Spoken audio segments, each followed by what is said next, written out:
श्याम।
ये दिल भी तुम्हारा है और जान भी तुम्हारी, हर श्वास जो चलती है ये श्वास है तुम्हारी।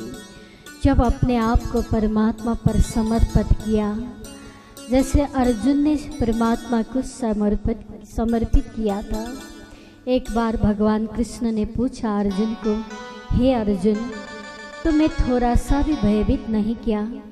तुम्हारे कल तुम्हें युद्ध करना है, क्या तुम्हें अपनी मृत्यु से भय नहीं क्या? तो अर्जुन ने कह दिया कि प्रभु, जिसके साथ आप हो उसको क्या भयभीत, आप मेरे साथ है, आप मेरे साथ है तो मेरे को भयभीत क्या है? मुझे कोई भी भयभीत नहीं है।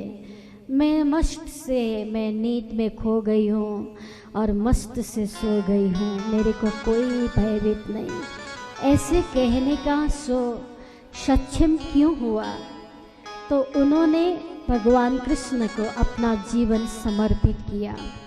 इसलिए भगवान कृष्ण कहते हैं, सर्वधर्मान परित्यज्य मामेकं शरणं व्रज, अहम त्वा सर्वे पापेभ्यो मोक्षयिष्यामि मा शुचि। जो मेरे भक्त मेरे को समर्पित करते हैं तो ये यथा मां प्रपद्यन्ते तांस्तथैव भजाम्यहम्।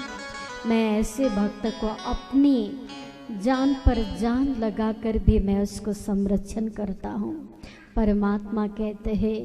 इसीलिए हमें भी परमात्मा की आराधना से अपने आप को समर्पित करना चाहिए। तो जो भक्त परमात्मा को चाहते, उसे कोई पाप से भयभीत नहीं है, उसे कोई नरक की भयभीत नहीं है और उसे कोई स्वर्ग का भी चाहना नहीं है। ना तो हम कामयम राज्ये, ना स्वर्ग ना पुनर्भवत, भगवत संगी संज्ञास्ता नाम मरता नाम की मुतासिस। जो अपने परमात्मा को समर्पित किया, उसे कोई पाप से भयभीत नहीं है और कोई पुण्य की चाह भी नहीं है, बस आप चाहिए मेरे को। एक भक्त ने कहा है तारतम बानी में, ना चाहूँ बुजरक ना चाहूँ खिताब खुदाए, इश्क दीजिए मोहे अपना मैं यही समुदाय। मेरे को केवल आपका प्रेम चाहिए प्रभु, मैं आपसे केवल प्रेम चाहती हूँ। भक्त कहती है कि मेरे को आपका प्रेम चाहिए, मैं आपसे प्रेम करती हूँ और मैं आपको चाहता हूँ, बस मेरे को और कुछ भी नहीं चाहिए। तो ऐसे भक्त को क्या परमात्मा कभी कुछ नहीं कमी कर सकते। इसीलिए जहाँ आप तहाँ नजर, जहाँ नजर तहाँ मेर, मेहर बिना और जो कछु सो सब लगे जहर। जो परमात्मा की दृष्टि आप पर है तो एक पात न गिरे अर्श बनिका, ना खीरे पंखी का पर। जो परमात्मा की परम धाम में एक पत्ते भी परमात्मा की इच्छा से हिलते नहीं है। तो क्या हम परमात्मा की कृपा से हमारे जीवन उन पर समर्पित हो चुके हैं? तो हमें कोई पाप से भयभीत नहीं है, हमें कोई नरक में जाना नहीं है, कोई स्वर्ग का इंटरेस्ट भी नहीं है। तो इसीलिए भक्त कहते हैं कि मेरे को स्वर्ग भी नहीं चाहिए, बस आप चाहिए मेरे को। तो स्वर्ग को भी चाहना, ना तो हम कामयम राज्य न स्वर्ग पुनर्भवम, स्वर्ग की चाह भी नहीं है और राज्य की चाह। भगवान श्री राम ने राज्य को, ये जो राज का सुख को सहज से त्याग दिया था।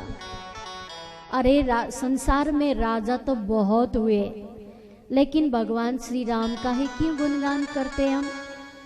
इसलिए कि वो त्यागी पुरुष है। भगवान गौतम बुद्ध ने भी राज्य को परित्याग किया, वो भी राजा था। 29 साल तक तो उन्हें राजभवन का इतना बड़ा सुख भोग किया था। भगवान गौतम बुद्ध ने, उन्हें बाहर का कुछ अनुभव ही नहीं था। वो जब जी चाहते थे वो सब कुछ भवन के अंदर ही प्राप्त करते थे। लेकिन जब उन्होंने बाहर जाके संसार को अनुभव किया तो उसी वक्त उन्होंने संसार को परित्याग करने का परिकल्पना किया। तो आज हम उनकी गुणगान करते हैं तो केवल उनके त्याग ही कारण है। इसीलिए भक्त भी भगवान से वो चीज प्राप्त करना चाहते हैं जो भगवान को ही अपना बनाए। मेरे को और कुछ नहीं चाहिए, तुम चाहिए प्रभु, आप चाहिए। इसीलिए परमात्मा को प्राप्त करने के लिए तारतम वाणी में जो परमात्मा कहते हैं, ये संसार को माया की भयभीत से सब लोग को एक शंका है, जो एक उनको भयभीत भी है। परमात्मा कहते हैं बेशक इलम सीख के ऐसे खेल को पीठ दे, देखो कौना आवती दौड़ती आगू इश्क मेरा ले। ये संसार को पीछा न देखिए, ना ही किसी की परवाह, एक धाम हृदय में लेके उदाय दीजिए अरवाए। तारतम वाणी का अर्थ है, गुजराती भाषा में परमात्मा कहते हैं तमे पेरे पेरे समझावे, मुने तोए बुद्ध न आवे, जुगत करीने जगावे, लय तारतम लगावे। तमे अंतर्गत दीदा दृष्टांत, त्यारे भागी मननी प्रांत, हवे तमे आव्या एकांत, संसार दशा थई शांत। ज्यारे धनी धनवत करे, त्यारे बल बैरी ना आरे, बलि गया काम श्राद्ध चरे, मन चित्त व्याकार जसरे। जो परमात्मा को अपने कहते हैं तो परमात्मा भी उससे थोड़ी बैर होते हैं। जैसे आपने दीप को प्रज्वलन किया तो अंधेरा आपसे आप गुम हो जाते, वो अंधेरा को भगाना नहीं पड़ता। वैसे ही हमारे जीवन की दुख भी वैसे ही दूर हो जाते हैं। जैसे लागोगे जो दुख तुमको तो दुख तुमको लागसी, याद करो निज सुख तो दुख पाछा भागसी। परमात्मा कहते हैं थोड़ा सा दुख मिला तो उसी दुख की भाप में हम उज्जल रहते हैं, लेकिन दुख से आप मतलब ना करो। भगवान कृष्ण गीता में कहते जितात्मा प्रशांत से परमात्मा समाहित, शीतुष्ण सुख दुख से मान अपमान। उससे मान क्या अपमान क्या। जैसे फोटो होते हैं ना, फोटो आप भी जल फोटो खींचता है ना, खींचते हैं तो उस फोटो में आप जो उसको चाहे उसको फूल माला पहराए या उसको कुछ भी पहराए या ना पहराए, वो अटल है, वो चेंज नहीं होते, वो जैसा है वैसा ही है। ऐसे ही हम लोग की जीवन भी हमें कुछ दे या ना दे, प्राप्त हो ना प्राप्त हो, कुछ लेना ना कुछ देना, केवल हमें कर्म करना है। परमात्मा की भाव से कहते हैं तुम कर्म को मत छोड़ो, लेकिन फल तुम्हें अवश्य मिलेगा ही अगर तुम सच्चा कर्म करोगे। तो बुराई कर्म करेंगे तो बुरा ही होगा, सच्चा कर्म करे तो सच्चा ही होगा। तो तुम्हें सच्चा कर्म करना चाहिए। जैसे मैंने आप लोग को बताया कीटोपी सुमना संगात आरोहतम सताशिरा, एक पुष्प के अंदर रहने से कीट पतंग भी भगवान की सिर में और संत की गले में पहुंचते हैं। तो हमें भी सच्चा व्यक्ति की संगत करना चाहिए। निर्माण मोहा जित संग दोषा अध्यात्म नित्य विनिवृत्त कामा, हमें अध्यात्म को नित्य करना चाहिए। अध्यात्म की लाइन में जो लगता है तो उससे परमात्मा भी बहुत कृपा करते हैं। जैसे आप लोग ने भारत में एक भक्त था, उनका नाम नरसिंह भगत था। नरसिंह भगत को एक दिन अपनी पुत्री को विवाह करना था, तो विवाह के दिन पत्नी ने कह दिया कि पतिदेव आप तो हर रोज़ कीर्तन में मस्त हो जाते हो, हमें आपका कोई व्यवहार तो घर में है ही नहीं, लेकिन आज तो आप कीर्तन में मत जाओ, क्योंकि आज आपकी बेटी की शादी है, आज आपको बेटी के लिए सब कुछ करना है, इसलिए आज आप कुछ मत करना, आज भजन कीर्तन में मत भूलना, आपको कीर्तन में बोलना नहीं चाहिए, आज तो बेटी की शादी है। उन्होंने कह दिया कि ठीक है मेरी पत्नी, मैं तुम जो कहते हो मैं वही करूँगा। तो वैसे ही पत्नी ने कह दिया तो ठीक है। कुछ देर बाद तो उनकी कान में कीर्तन सुनाई दिए। कहाँ से कीर्तन आए? तो वो कीर्तन के पीछे लगते लगते लगते बाजार तक पहुंच गया और कीर्तन में मस्त हो गया। अब उनका कोई बेटी का शादी भी भूल गए और घर जाना भी भूल गया, सब कुछ भूल के वो कीर्तन में लग रही थी, आनंद में मस्त हो रहे थे। तो संध्याकालीन हुआ तो अपने को घर जाना पड़ा। घर पहुंच गया तो पत्नी कहती है कि अरे पतिदेव आप तो बेटी की शादी धूमधाम से समापन हो गया। अरे वो पतिदेव को थोड़ा सा लज्जित हो रहा था कि मैं अपने पति को मुँह क्या दिखाऊं, मैं शादी में तो नहीं बैठ पाए, मैं तो कीर्तन में पहुंच गई और कीर्तन में मस्त होने लगे थे, मेरे को तो कुछ भी पता नहीं। लेकिन पत्नी ने कह दिया नहीं नहीं पतिदेव आप कहीं नहीं गए थे, आपने तो जो दूल्हा राजा था ना उनका हाथ पकड़ के आपने अपनी पुत्री को कन्यादान दे दिया, आपने पूजा किया, आपने जल पिया और दूल्हे राजा को गाड़ी तक पहुंचाया, आपने सब कुछ। नॉर्मल जो भक्त नहीं होते ना, व्यवहारिक पति होते ना, ऐसे ही किया आपने। तो उनको बहुत अचंभ लगा, अरे मैंने तो कुछ नहीं किया। वो मंदिर के अंदर पहुंचकर उन्होंने भगवान से आंख में अश्रु डालकर कहने लगे प्रभु क्या तू मेरे काम में लगे थे क्या? प्रभु क्या तू मेरे काम में लगे थे क्या? मैं तो आपके काम में ही भूल गए थे, मैं तो भजन कीर्तन में मस्त हो गए थे। तो भगवान दर्शन देके कहते हैं नरसिंह भगत तू मेरे काम में, मैं तेरे काम में, तू अपने काम में तो मैं अपने दाम में। तो मेरे काम में लगे थे तो मेरे को भी कुछ फर्ज बनता है ना, मेरे को भी तो कुछ फर्ज बनता है, इसलिए मैं तुम्हारी रूप धारण करके आज मैंने तेरी बेटी को शादी करके मैंने सब कार्य सिद्ध कर दिया।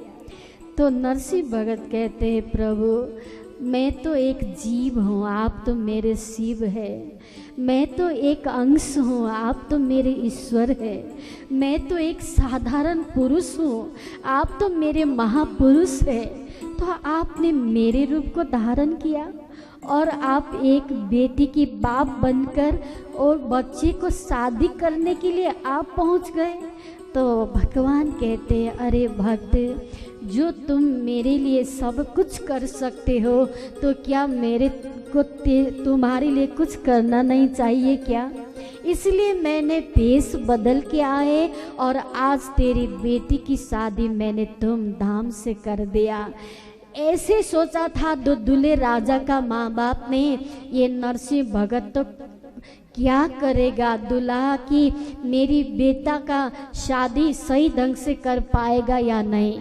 लेकिन इतना दहेज दिया, इतना गहना दिया। भगवान कृष्ण तो था, उन्होंने सब कुछ व्यवस्था मिला दिया। इसीलिए परमात्मा कहते हैं तू मेरे काम में तो मैं तेरे काम में, तू अपने काम में तो मैं अपने धाम में। इसलिए परमात्मा का काम करना चाहिए। परमात्मा कहते हैं तू मेरे को विश्वास करो, तू मेरे को विश्वास करीने दौड़े जे तारतम फल ले सीते है। जो परमात्मा को विश्वास करता है उसको सब कुछ मिलता है। लेकिन हमें परमात्मा को विश्वास नहीं है। कितने लोगों को अभी तक परमात्मा पर विश्वास नहीं है, इसलिए वो अपना कर्म को ही विश्वास करते हैं।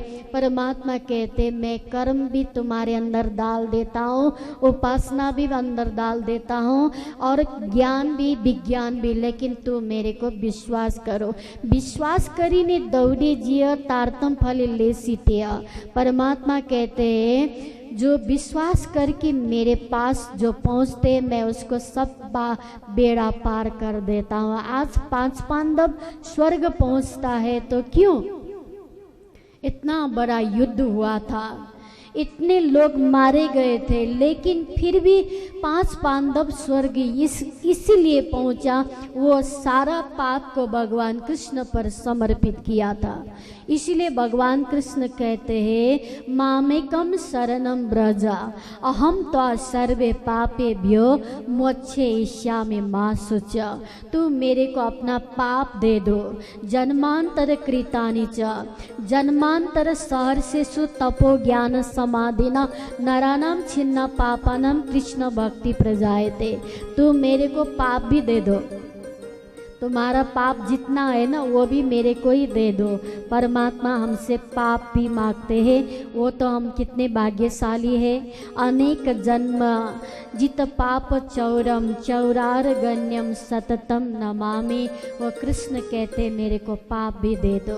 वो भगवान श्री कृष्ण धरती में पहुँचते हैं तो केवल हमारे पाप लेने के लिए, इसीलिए हमें अपना पाप देना चाहिए भगवान को। और पुण्य तो हम कुछ चाहते ही नहीं है, हमें वो सब कुछ देगा, हमें अपना देना चाहिए। जैसे भारत में छत्रसाल महाराज जो है वो महाराज कहते हैं पहले दाता हम भये गुरु को दिए शीश, पीछे दाता गुरु भये सब कुछ दिए बख्शीश। छत्रसाल एक राजा था, वो राजा को स्वयं महाप्रभु यानी भगवान कृष्ण ने आशीर्वाद दे दिया, तू राजा तो राजा था लेकिन तू महाराजा बन जाओ। उनको ऐसा आशीर्वाद दिया छत्ता तेरे राज की धक धक धरती होए, जित जित पग आगे धरे तित तित हीरा होए। अभी भी जो आप लोग पन्ना वो भारत की पन्ना पर जाएंगे तो वहाँ हीरा मिलता है। जैसे यहाँ मुग में रूबी मिलते हैं ना, वैसे ही वो पन्ना वो मध्य प्रदेश पड़ता है, वहाँ हीरा मिलते हैं। वैसे ही परमात्मा के आशीर्वाद से अगर हमें संसार छोड़ के परम धाम जाना है, परमात्मा के घर में जाना है, तो वेद ने कह दिया वेद ऋचा 1 लाख है, जो 1 लाख में 80,000 कर्म कांड है, 16 लाख उपासना कांड है और 4,000 ज्ञान कांड है। उसमें वेद ऋचा कहती है गिरन्ने पर्वता हिमवंतारिणम पृथ्वीश्च नमस्तुभ्यो।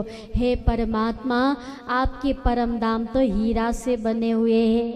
हीरा मानिक पुखराज नीलवे हीरा लसनिया गोमादिक मोती पन्ना परवाल हेम चांदी थम नूर की थम कंचन अतिलाल पीरोजा और कपुरिया, ये जितने भी ये परम धाम है हीरा ही हीरा से बने हुए हैं। हम वहाँ से संसार भ्रमण करने के लिए यहाँ आए हुए हैं और 100 साल का आयु मिला है आप लोगों को, क्योंकि सत्य युग में 1 लाख वर्ष आयु था तो एक सुन्ना गुजर गया तो 10,000 वर्ष मिला, तो 10,000 त्रेता युग का आयु था तो त्रेता युग में भी एक सुन्ना गुजर गया, तो एक सुन्ना गुजरने के बाद हमें 1000 साल प्राप्त हुआ। तो द्वापर युग में भी एक सुन्ना गुजर गया, तो कली युग में अभी हमें 100 साल का आयु मिला है। इसलिए बहुत कम आयु है हमारे, इसलिए हमें जल्दी जल्दी भजन भक्ति करना चाहिए। लोग कहते हैं कि आज कहे नाम कल जप लूँगा, कल आए फिर कल जप लूँगा, बीता कल फिर लौट न आए, क्यों प्राणी प्रभु नाम न गाता है। अरे कल भजन करेंगे, कल करेंगे, कल करेंगे, कल करे सो आज कर, आज करे सो अब कर, क्योंकि हमारे जीवन का कोई भरोसा ही नहीं है। इसीलिए ये तन दीपक, तन ज्योति करो, तन दीपक करो, मन को ज्योति बनाओ और परमात्मा की भजन में लग जाओ। इसीलिए परमात्मा कहते हैं, अरे भक्त लोग कभी भी भक्ति भजन के लिए कल मत कहना, आज ही करो, आज करना है तो अब करना है। नहीं भरोसा खिन को वर्ष मास और दिन, ये तो दम पर बांधिया तो भी भूल जाता हक भजना। वृथा का निगमे पामी पदार्थ चार, उत्तम मानक खंड श्रेष्ठ कुल सिरदार। अरे तारतम वाणी में महाप्रभु कहते हैं, मनुष्य जीवन मिला है, कलियुग मिला है, ये भारतवर्ष मिला है और हमें सतगुरु प्राप्त है। ये बर्मा देश भी भारत ही है, क्योंकि 7 राष्ट्र को कहते हैं भारतवर्ष।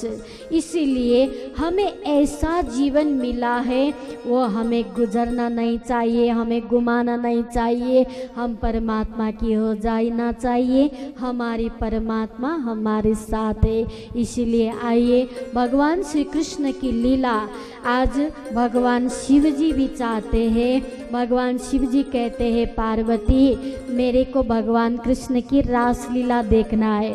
पार्वती कहती है, भोलेनाथ केवल नारी को ही जाना चाहिए, वहाँ कोई पुरुष जाना नहीं चाहिए रास लीला में। इसलिए हमें रास लीला देखने के लिए आपको जाने का कोई वहाँ यानी एंट्री नहीं है, नो एंट्री। वहाँ पर आपका जाने का, वहाँ पर आप पहुँचना आपका नहीं है। तो भगवान भोलेनाथ कहते, मैं भी नारी बन के जाऊँगी, मुझे भी नारी बन के जाना है। लेकिन पार्वती कहते, आपका तो गले में सांप है और सांप तो है ही, आप सांप को नहीं छोड़ सकते। आप तो जो बाघ का वो पहरन है और आप रुद्राक्ष धारण करते हैं, भगवान कृष्ण तो ऐसे नहीं है, इसीलिए आपको नहीं जाना चाहिए। भगवान शिव जी कहते, नहीं नहीं पार्वती, मैं रास लीला देखना है, मुझे को रास लीला से बहुत प्रसन्न है। मैं रास चाहता हूँ और मैं रास में पहुँचूँगा, मुझे रास में जाना है। तो पार्वती रोकना चाहते और भगवान भोलेनाथ भी साड़ी पहनकर कृष्ण की रास में पहुँचते। आइए झांकी की लीला अवलोकन करें, हम झांकी को आनंद ले।